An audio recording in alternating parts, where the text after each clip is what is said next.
میں عیالدار ہوں، میرے گھر والوں کا خرچ اخراجات کا مسئلہ ہے، اگر یہ مجبوریاں نہ ہوتی تو میں نبی کو آگے نہیں بول سکتا.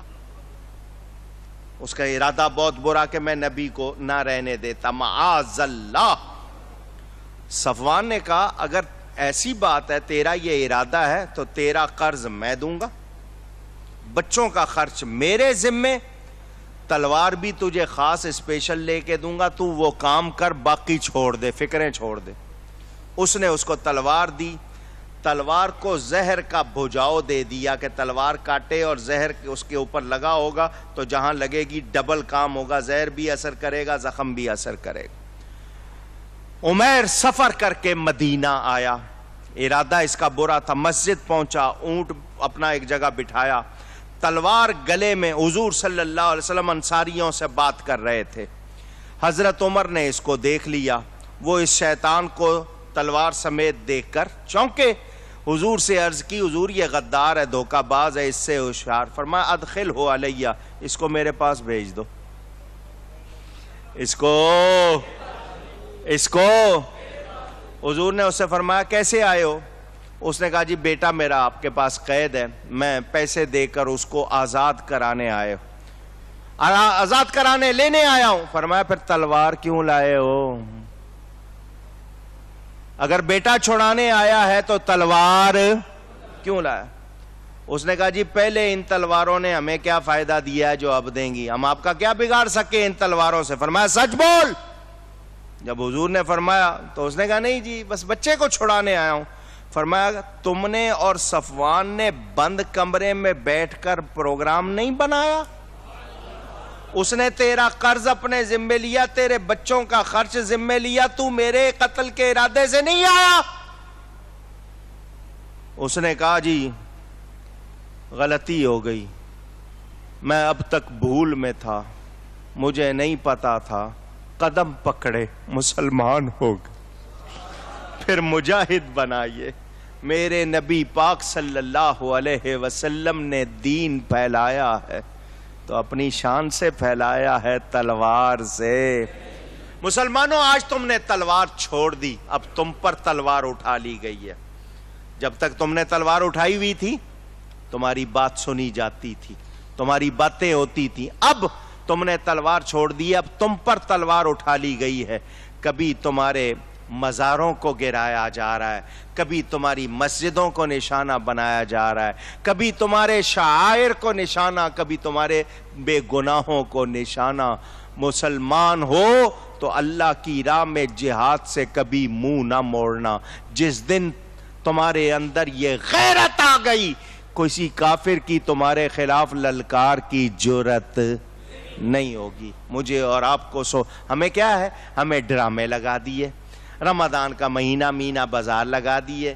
ہم چھوٹی چھوٹی چیزوں کے لیے نہ نمازوں کی پرواہ، نہ ہمیں کسی اور چیز کی پرواہ. کہیں میچ لگا دیے ہیں کہ میچ دیکھو. یہ کیوں لگایا جاتا ہے؟ تاکہ آپ لوگ عبادت نہ کریں، دعا نہ کریں، کہیں نیک نہ ہو جائیں. میڈیا مافیا بن کر ہم پر سوار ہو گیا ہے، ان کی یلغار ہم پر ہو رہی ہے. تو بے غیرت بننا ہے یا مسلمان بننا ہے؟ کہا تو ہے آپ نے، لیکن اپنے اپنے گھروں میں بھی اور آپ بھی جائزہ لیں. ہماری عورتیں، ہمارے بچے کیا کر رہے ہیں، ہم خود کیا کر رہے ہیں. سنو، دنیا میں کتنا رہنا ہے؟ کسی کے پاس سرٹیفکیٹ ہے کہ اتنے دن رہے گا؟ سامان 100 برس کا، کل کی خبر نہیں، پل کی خبر نہیں. تو سوچو جس قبر میں جانا ہے وہاں کون مدد کرے گا؟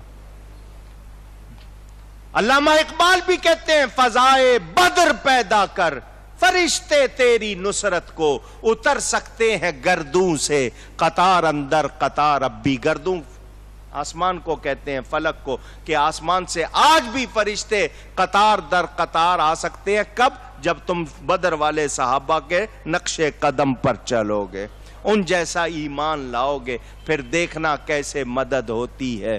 یاد رکھنا، ہم نے اگر اور بزرگ کو توجہ فرمائیں، ہم لوگ اگر غور نہیں کریں گے، اپنے آپ کو نہیں بدلیں گے، تو بتائیے کیا ہمارا ماحول درست ہوگا؟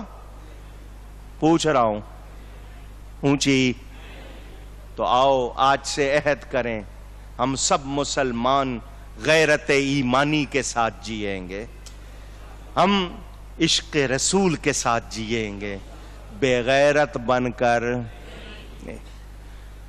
16 رمضان ہو گئی۔ 16 رمضان ایک روایت کے مطابق اس ہستی کا یوم وصال، اس مقدس خاتون کا یوم وصال، جس خاتون کو اللہ نے اپنے حبیب کے لیے پسند کیا۔ حضرت جبریل امین حضرت عائشہ کو ریشمی کپڑے میں لپیٹ کر لائے کہ اللہ نے اس کو دنیا و آخرت میں آپ کی بیوی بنایا ہے۔ حضرت ابو بکر صدیق کی یہ شہزادی میرے نبی پاک کی زوجہ محترمہ بنی۔ حضور اکرم صلی اللہ علیہ وسلم کی اس مقدس زوجہ محترمہ نے امت پر کتنا احسان کیا ہے۔ علماء کہتے ہیں اگر دین کے 3 حصے کیے جائیں، ایک حصہ حضرت عائشہ سے امت کو ملا ہے۔ حضور صلی اللہ علیہ وسلم کی 2000 سے زیادہ احادیث ان سے مروی۔ یہ تیمم کرتے ہو، یہ ان کا صدقہ، ان کی مہربانی، اور کتنے احکام ان کی برکت سے ملے ہیں۔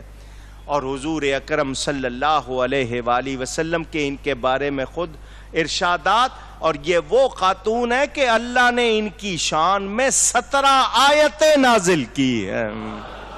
سورہ نور میں واقعہ عفق کے حوالے سے میں نے تراویح کے درس میں بیان کیا، اللہ نے ان کی شان میں آیتیں اتاری۔ یہ حضرت عائشہ صدیقہ رضی اللہ تعالی عنہ کا یوم وصال بھی ہے۔ فتح مکہ، مکہ مکرمہ حضور نے فتح کیا، خون کا ایک قطرہ نہیں گرا اور مکہ فتح کر لیا، تو اس کا موقع بھی ہے۔ لیکن میں نے آپ کے سامنے صرف 2 باتیں کرنی ہیں۔ ایک تو اعتکاف، 20 تاریخ کی شام سے لے کر چاند نکلنے تک، یہ 10 دن کا اعتکاف، بھلے 29 کو چاند ہو جائے ثواب 10 کا ہی ملے گا۔ یہ 10 دن کا اعتکاف سنت مؤکدہ علی الکفایہ، اگر محلے میں کسی ایک نے بھی نہیں کیا تو سارے گناہگار ہوں گے، کوئی ایک ضرور کرے، مرد مسجد میں، عورتیں کرنا چاہیں تو گھر میں۔ یہ آخری عشرے کا اعتکاف کیا جاتا ہے، تو اس لیے میں نے اس کے حوالے سے 2 باتیں کرنی ہیں۔ پھر ذکر کرنا ہے خلیفہ رابع مولا کائنات حضرت سیدنا علی کرم اللہ تعالی وجہ الکریم کا۔ تھوڑا سا آپ کا ٹائم اور لوں گا۔ مسجد میں عبادت کی نیت سے ٹھہرنے کو اعتکاف کہتے ہیں۔ حضور اکرم صلی اللہ علیہ وآلہ وسلم خود اعتکاف فرماتے تھے، اسی لیے یہ سنت مؤکدہ ہے، مگر علی الکفایہ۔ علی الکفایہ کا مطلب کوئی ایک کر لے تو سب کی طرف سے ادا ہو جاتا ہے۔ ابن ماجہ میں حدیث، یہ تمام نیکیوں کے برابر، یعنی جس نے اعتکاف کیا اس نے سب نیکیاں کر لیں، اس نے سب نیکیاں کر لیں۔ بیہقی میں حدیث موجود، راوی کا ہی نام سن لو پہلے، اس کو روایت کون کر رہے ہیں، بیان کون کر رہے ہیں؟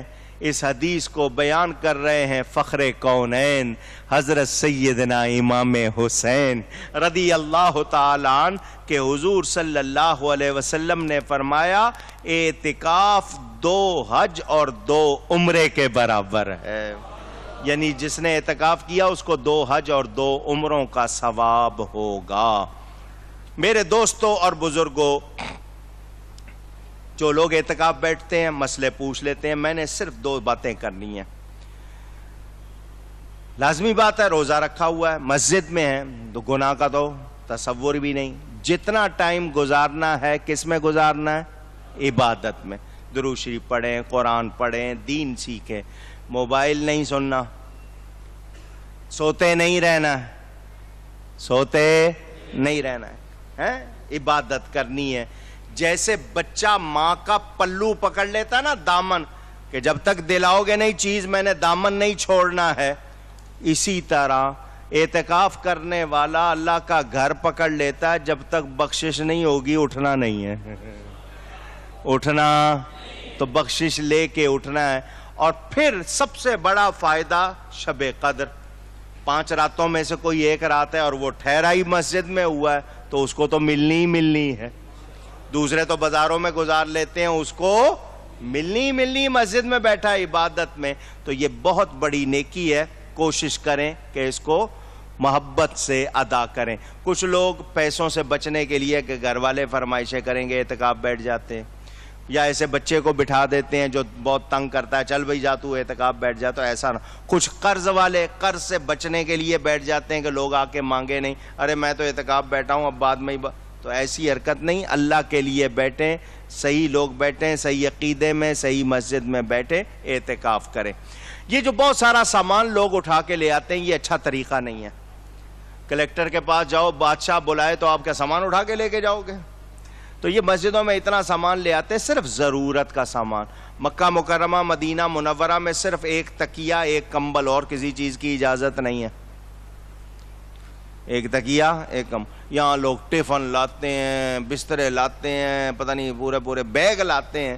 تو اتنا سامان نہیں ہونا چاہیے. ضروری نہانے کے لیے خاص طور پر مسجد سے نہ نکلے. اگر انتظام ہے تو وہیں نہا لے, لیکن صرف نہانے کی نیت سے باہر نہیں نکلنا. نہانا منع نہیں ہے, حاجت ہو جائے تو پھر تو نہائیں گے, لیکن نہا سکتا ہے, لیکن صرف نہانے کے لیے باہر نہیں نکلے گا. گیا ہوا ہے استنجا خانے میں, ساتھ میں نہانے کا انتظام ہے, نہا لے, تو وہ منع نہیں ہے.